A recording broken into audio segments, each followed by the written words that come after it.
രോഗം വരുന്ന രോഗികൾക്ക് മനസ്സറിഞ്ഞ് അവർ പ്രാർത്ഥിക്കും ദൈവത്തിനോട്, അള്ളാഹുവിനോട്, ഈശ്വരനോടൊക്കെ എന്നെ സഹായിക്കാനൊക്കെ ആരെങ്കിലും വരണേ.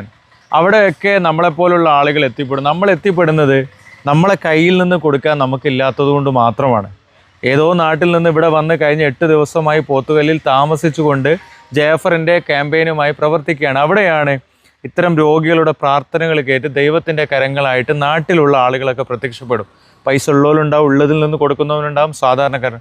ഞാൻ ഇന്ന് നിങ്ങളെ മുമ്പിലേക്ക് വീഡിയോ ചെയ്യുന്നത് തനീമ ഉസ്മാൻ കുട്ടി എന്ന് പറയുന്ന പ്രിയപ്പെട്ട സഹോദരൻ്റെ കൂടെയാണ്. മനുഷ്യസ്നേഹിയാണ്, ഉള്ളതിൽ നിന്ന് മറ്റുള്ളവരെ ചേർത്ത് പിടിക്കുന്നവനാണ്. ഒരുപാട് ആളുകൾക്ക് ഇതിനോടകം ചെയ്തു കൊടുത്താൽ ഇതൊരാളെ മുന്നിൽ കാണിക്കാനോ പേരെടുക്കാനോ പ്രശസ്തിക്കോ അല്ല.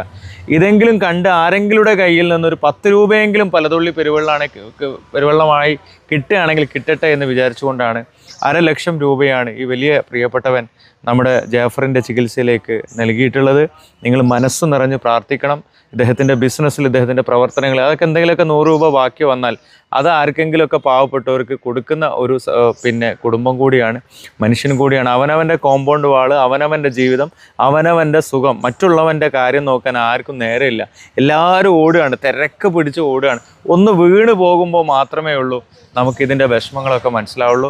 സെങ്കുട്ടിക്കാർക്ക് വേണ്ടി നിങ്ങൾ പ്രാർത്ഥിക്കണം. അദ്ദേഹത്തിൻ്റെ കൂട്ടുകാരൻ കൂടെയുണ്ട്, കുടുംബം കൂടെയുണ്ട്. എല്ലാവർക്കും വേണ്ടി മനസ്സ് നിറഞ്ഞ് പ്രാർത്ഥിക്കണം. 1,00,000 രൂപ ജാഫറിൻ്റെ ചികിത്സയിലേക്ക് നൽകാൻ മനസ്സ് കാണിച്ച് ഈ പ്രിയപ്പെട്ടവനോട് നന്ദിയും പ്രാർത്ഥനയും അറിയിച്ചുകൊണ്ട് നിങ്ങളുടെ പ്രാർത്ഥനയിൽ ഉൾപ്പെടുത്തണമെന്ന് പ്രത്യേകം അറിയിക്കുകയാണ്. Thank you.